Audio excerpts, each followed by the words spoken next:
Bonjour à tous, bienvenue sur ma chaîne principale maintenant. Aujourd'hui, je voulais parler de 24 choses que je veux vous inculquer maintenant. Je n'ai pas de perceuse, mais j'ai une spatule ou quoi que ce soit. La première chose que je veux que vous sachiez, c'est que vous êtes 100% responsable de toutes les décisions que vous prenez, de tous les choix que vous faites. Et finalement, vous êtes responsable de votre vie. Et personne ne viendra vous sauver. Vous ne pouvez pas toujours compter sur maman et papa pour venir vous sauver le plus tôt. Vous êtes capable d'arrêter de compter sur les autres et de commencer à compter sur vous-même. Et aussi d'avoir le courage de faire des erreurs et de faire vos propres choix. C'est à ce moment-là que vous commencerez à mener une vie meilleure. J'ai déménagé dans de nombreux pays et villes différents et à seulement 23 ans, je suis assez réussie.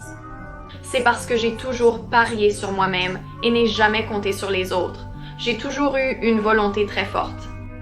Je savais exactement où je voulais aller dans la vie. J'avais une vision en tunnel. Je n'ai laissé personne m'arrêter et j'ai foncé. Je peux être le numéro 2. Il faut avoir un certain type de but. Sans objectif clair dans la vie, il est très difficile d'accomplir quoi que ce soit. J'ai lu ce livre aussi, mais j'ai oublié son titre, pour être honnête. Mais oui, tout le livre parle de comment les gens qui n'ont pas de but dans la vie, non seulement ils sont plus malheureux, mais ils meurent plus tôt. Oui, ils attrapent des maladies, des cancers, mais ils meurent plutôt parce qu'ils sont simplement à un risque plus élevé de mortalité, pour faire simple. Donc vous devez avoir un but dans votre vie, votre but change constamment. Personne ne sait ce qu'ils veulent être tout le temps, ou ce qu'ils veulent faire. Pour moi, j'étais une personne de type A. J'avais tout noté tout au long de l'année. Cette année, nous allons faire ceci et cela pour atteindre cet objectif. Parfois, cela n'arriverait pas à cause de la pression que je me mettais. L'an dernier, tout s'est débloqué pour moi et a commencé à se concrétiser. Et c'était quand j'ai décidé d'abandonner tout, d'aimer l'univers, Dieu, peu importe, et de simplement aller avec le courant. Je savais que je prenais des décisions éclairées et correctes et que je faisais des mouvements, mais pour être honnête, je ne savais pas où je faisais des mouvements. Au moins, je progressais. Un autre point important, vous devez vous améliorer de 1% chaque jour. Voici une analogie. Si vous voulez être un coureur de marathon, d'accord, vous n'avez jamais couru un jour de votre vie. Vous n'allez pas sortir de chez vous pour courir 40 km, car vous en serez incapable. Construisez-vous chaque jour. Courez juste un peu plus. Pareil pour tout dans la vie, vous apprenez une nouvelle langue. Faites 5 minutes de pratique supplémentaire. Aujourd'hui, apprenez un mot supplémentaire par rapport à la veille. Faites une répétition supplémentaire par rapport à la veille. En ce moment, la vie est une série de compromis. D'accord, tout est un compromis. Donc, c'est aussi simple que si je mange ce morceau de bonbon maintenant, je n'aurai pas faim pour manger cette banane parce que je viens de manger un morceau de bonbon et je suis rassasiée. Ou quelque chose de plus grand. Je quitte ce travail, donc je ne pourrai pas voyager dans ce pays ni assister au mariage de mon ami en janvier, faute de congé. Il y a alors un compromis pour chaque chose. C'est pourquoi vous devez commencer à vous faire confiance pour prendre ces décisions éclairées et informées sur votre vie. Maintenant, un petit conseil de moi à vous. Non, je ne pense pas qu'il y ait de mauvais choix. Nous ne faisons pas de mauvais choix dans la vie. Vous savez pourquoi? Parce que je pense que tout est divin et que tout se passe comme cela est censé se passer. Vous ne ferez jamais une mauvaise décision si vous n'en tirez pas de leçon. Si vous faites une erreur sans en tirer de leçon, vous allez inévitablement la répéter. Si vous avez fait une erreur et que vous en avez tiré une leçon, cette erreur aurait probablement pu vous sauver de faire une erreur encore plus grande à l'avenir. Peut-être que votre choix initial n'était pas mauvais, vous vous êtes simplement épargné de futures souffrances. Tout est une question de perception, ce qui peut mener à un autre point. Il faut corriger votre état d'esprit. Votre vie peut être excellente, mais votre état d'esprit est déplorable. Et tout est terne et gris et noir et blanc, et tout va mal, et le monde vous déteste. En effet, notre perception de nous-mêmes et du monde se reflète sur nous. Mon amie me disait récemment, oui Simone, j'ai l'impression d'être vraiment inutile et stupide, et objectivement, elle ne l'est pas du tout. Je pense beaucoup d'elle très très hautement et elle m'a dit, parce que j'y ai pensé récemment, j'ai commencé à voir que les autres me voient de cette façon. Par exemple, sa sœur ou sa mère peuvent faire un tout petit commentaire où elle ne la critique pas vraiment, mais à cause de sa perception actuelle d'elle-même, elle voit ce qu'elles disent comme confirmant son autoconcept négatif. Donc, vous devez vraiment changer votre façon de voir le monde. Vous pouvez pleurer et vous plaindre de l'injustice et de la méchanceté du monde. Cela ne fait pas de différence, vous savez, cela n'a vraiment pas d'importance. Et dans quelques jours, si ce n'est pas déjà fait, je publie une vidéo sur ma deuxième chaîne sur comment être une meilleure personne dans le monde. De petites choses que vous pouvez faire, et c'est cette prise de conscience que j'ai eue.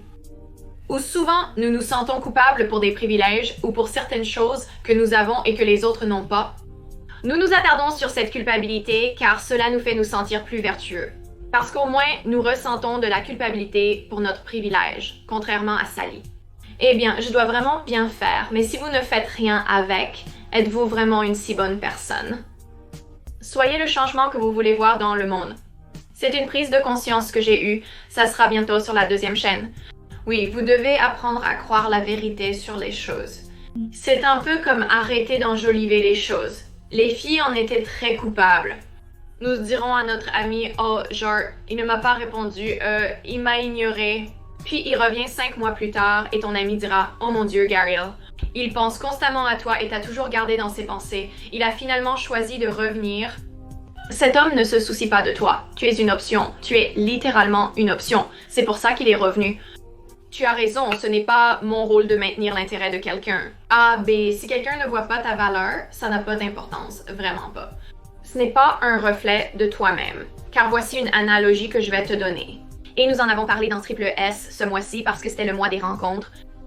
Mais dans Gilmore Girls, Rory a reçu un sac Birkin de son petit ami, Logan, qui est très riche. Et quand elle a reçu ce sac, elle était juste comme « Oh, un sac ». Genre, elle s'en fichait. Elle ignorait que son sac Birkin valait 80 000 $ et le maltraitait. Maintenant, Logan lui a dit « Rory, c'est un Birkin ». Elle s'en fichait. Cela ne faisait aucune différence pour elle, parce qu'elle se moque des Birkins. Elle ne connaît pas leur valeur. Pour moi, je ne me préoccupe pas vraiment des voitures. Si vous me donniez une Porsche maintenant, je m'en fiche. Je la traiterai comme une Toyota. Je ne vais pas mentir, j'ai beaucoup de sacs de créateurs, mais je n'en prends pas soin parce que je m'en fiche. Ce n'est pas l'une de mes valeurs. Ma meilleure amie Kathleen collectionne ses sacs de créateurs et en prend grand soin. Je ne le fais pas par manque d'appréciation, mais parce que quelqu'un d'autre dans le monde, comme Kathleen, les apprécie. Donc vous pouvez sortir en rendez-vous et le gars vous traite comme une totale ordure ou comme si vous êtes dans une relation et que votre partenaire ne vous apprécie pas. En résumé, il ne perçoit pas cette valeur. Quelqu'un d'autre s'en chargera. Vous êtes une personne inadéquate qui passe du temps avec Rory Gilmore alors que vous devriez être avec Lily Amanda Woodson. Vous ne pouvez pas réussir sans échec et nous en avons parlé dans ma vidéo « Comment réussir ». Savez-vous combien de fois j'ai échoué dans ma vie? J'en ai parlé dans la vidéo. Mais j'ai vraiment pris une longueur d'avance sur l'échec parce que j'ai commencé dans, vous savez, le monde des affaires, le monde des startups. Quand j'avais 15 ans, j'aime dire 15 ans, mais techniquement, je faisais mes propres affaires depuis que j'avais littéralement 9 ans. C'est comme ça que mes parents m'ont élevée et j'échouais et j'adore échouer. Parce que enfant, je lisais ces livres d'affaires que ma mère me donnait. Et ils se disaient toujours, tu sais, 4, 7 fois, se lever 8. Et on me l'a inculqué parce que j'étais un enfant, il n'y avait rien vu comme bon ou mauvais. Je prenais simplement l'échec comme « Oh, plus j'échoue, plus je vais me rapprocher du succès ». C'est pourquoi j'ai échoué tant de fois. À 19 ans, j'étais déjà assez réussie. J'ai déjà eu un groupe de marketing où j'ai coaché une centaine de personnes de mon public pour en faire de bons marketeurs. Ce groupe est fermé. Pour quelque chose de similaire, vous pouvez postuler à la société Triple S. Mais sur les 100 personnes que j'ai coachées, 95 d'entre elles ont abandonné à la fin du mois. Ils ont abandonné parce qu'ils n'ont pas réalisé une seule vente. Alors qu'il y en a d'autres qui ont persisté, et puis ils ont finalement réussi. Car si c'était facile, tout le monde le ferait. Je ne comprends pas pourquoi les gens n'arrivent pas à comprendre ça. Ils pensent « Oh mon Dieu, je vais commencer cette entreprise. Je vais être riche. » Comme chérie, si c'était si facile, ne penses-tu pas que tout le monde serait riche? Comprends ça et cesse d'être si doux. Tous les conseils ne sont pas forcément bons. Je voulais mettre ça ici parce que j'ai remarqué qu'il y a soudainement tant de youtubeurs d'auto-assistance qui apparaissent. Et regardez, je suis dans l'espace d'auto-assistance sur YouTube depuis environ 2019. Depuis, il y a eu une forte augmentation de personnes assises dans leur chambre à parler. En vérité, je ne regarde pas d'autres youtubeurs, je l'ai déjà mentionné. Certains de mes spectateurs m'ont envoyé des vidéos en me demandant mon avis sur ces personnes ou ces contenus. Voici ma réponse. il y a de bons créateurs, d'accord? Et les créateurs que j'aime, écoutez, je ne vais pas nommer de nom, mais ces personnes, elles parlent en fonction de leur propre expérience de vie, comme je le fais aussi. Je dirais que la plupart de ces créateurs se contentent de surfer sur une tendance du développement personnel pour maximiser les vues. Et je peux dire qu'ils régurgitent simplement des informations que je dis ou que quelqu'un d'autre dit et ils ne font pas beaucoup de sens. Mais si je n'étais pas un créateur et que j'étais un spectateur, ce que je ferais, c'est que je choisirais 3 YouTubers que j'admire. En me basant sur le fait que je les admire en tant que personne, je résonne avec leurs valeurs et ils sont aspirants. Ils mènent une vie que je veux vivre, bien qu'ils fassent des choses que je veux faire, et je ne suivrai que leurs conseils. Je ne suivrai pas aveuglément quelqu'un quand je ne sais pas ce qu'ils font de leur vie. Cela n'a aucun sens. C'est pourquoi, pour toutes mes vidéos, je ne vais pas chercher l'inspiration sur YouTube. Je réfléchis à ce qui se passe dans ma vie. J'ai toujours quelque chose à vous dire tiré de ce que j'ai appris. Parce que l'un de mes objectifs dans le monde est de traverser des choses pour que je puisse ensuite vous aider. Comme vraiment, c'est écrit dans mon thème natal. D'accord. Ensuite, les choses sont toujours plus effrayantes qu'elles ne le semblent. Il suffit de faire le premier pas, c'est simple. Il suffit de faire le premier pas. Le bonheur est votre responsabilité. Personne ne viendra vous sauver. De plus, rester allongé dans votre lit n'aide en rien votre santé mentale. Nous ne sortons pas pour nous faire des amis, mais plutôt pour faire des choses qui vous sont bénéfiques. Bien sûr, vous allez être malheureux. Je veux dire, quand j'ai emménagé ici, vous savez, c'est tellement difficile. Bien sûr, je déménage de pays. Savez-vous ce que j'ai fait la semaine dernière? Je suis sortie 2 fois, j'ai passé chaque jour au lit. Je ne voulais pas filmer aujourd'hui. J'étais tellement malheureuse sans raison, mais je savais que j'étais malheureuse à cause du fait que je n'avais pas quitté mon appartement. Je me suis habillée, préparée, et je filme cette vidéo. Je me sens beaucoup mieux et plus productive. Donc, vous devez prendre les choses en main.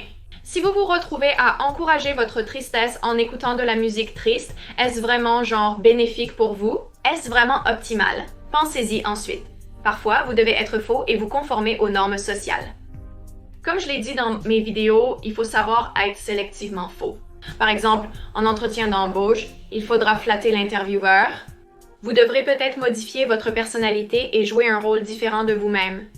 Cela peut mener les gens à dire qu'ils n'ont pas besoin de changer, que le monde doit les accepter tels qu'ils sont. Je suis d'accord avec cela dans une certaine mesure, car je dis toujours, je me fiche vraiment de ce que les gens pensent de moi. Cependant, si objectivement je suis dans l'erreur et que mes amis et les personnes proches de moi, ils disent « Simone, tu as genre développé cette caractéristique qui n'est pas bonne objectivement et tu fais des choses qui ne sont pas bonnes. » Alors, je ne peux pas dire que vous devez m'accepter parce que je fais réellement du mal aux gens autour de moi. Le monde devrait t'accepter jusqu'à un certain point, d'accord? Mais si beaucoup de gens se plaignent de certaines choses que tu fais bien, chérie, assume un peu de responsabilité, fais un pas en arrière et, tu sais, évalue cette situation et évalue ce que tu fais. Manque de sommeil? C'est moi qui te fouette parce que j'en parle dans chaque putain de vidéo et vous continuez à commenter en regardant cette vidéo ou 5. Oh ouais, genre mec. Je parle de sommeil depuis toujours. J'ai rédigé mon mémoire sur ce sujet en 2020 ayant obtenu un diplôme en psychologie. D'accord, si vous êtes déprimé, vous avez des problèmes de mémoire, vous avez des problèmes de santé. Plusieurs de ces soucis peuvent découler d'un sommeil inadéquat. Il est recommandé de dormir au moins 8 heures par nuit. En vieillissant, le besoin de sommeil diminue. Vers la cinquantaine, environ 6 heures suffisent. Ce sont vos actions qui vous définissent, pas vos intentions. Cela peut nous ramener à l'autre point où nous parlions de comment beaucoup de gens. Nous apprécions nous plonger dans notre culpabilité car cela nous donne l'impression d'être une meilleure personne, simplement parce que nous nous sentons coupables. Nous pensons alors avoir une conscience. Peu importe, genre, quelles sont vos actions? Qui êtes-vous? Qu'allez-vous faire maintenant? Vous ne pouvez pas changer les gens changeront de leur propre gré, et quand ils le voudront, vous n'obtiendrez pas toujours une conclusion. Et en fait, j'en ai parlé dans ma vidéo « Comment se remettre d'un ex » sur la 2e chaîne. Je pense que la conclusion est un tel mensonge parce que ce qui se passe, c'est que vous rompez. Je vais lui envoyer un message pour avoir une conclusion. « Hey, pourquoi as-tu fait ça? Pourquoi m'as-tu trompé? Pourquoi m'as-tu frappé? » Il t'explique. Ok, on commence. Pas de contact pendant l'exercice. Tu vas commencer à ruminer sur sa réponse. Pourquoi a-t-il vraiment dit ça? J'ai besoin de conclure notre discussion. C'est un cercle vicieux quand tu répètes sans cesse les mêmes choses. Il y a quelque chose que j'ai appris à travers ma très très mauvaise, douloureuse rupture, c'est bien ça. Tu te donneras une conclusion avec le temps, mais tu dois rester sans contact. Ton cerveau comprendra les choses et aussi comme ton oxytocine, ton taux de dopamine se stabilise, revient à la normale. Et tu sais, le brouillard de la rupture et être amoureux, peu importe, se dissipe, tu verras tout très très clairement. Et oui, tu n'auras pas besoin de quelqu'un d'autre pour te donner cette clôture, tu te la donneras toi-même. La vie de personne n'est parfaite, c'est vrai. La vie de personne n'est parfaite. Je veux dire, je pense, tu sais, la vidéo que j'ai sortie là, il y a quelques semaines où j'ai essentiellement décrit tout ce qui s'est passé l'année dernière. Tu n'aurais jamais deviné d'après ma vie et ma façon de vivre que cela se produisait. En réalité, je n'ai fait qu'effleurer la surface. Il y avait des choses beaucoup trop personnelles dont je ne pouvais pas parler.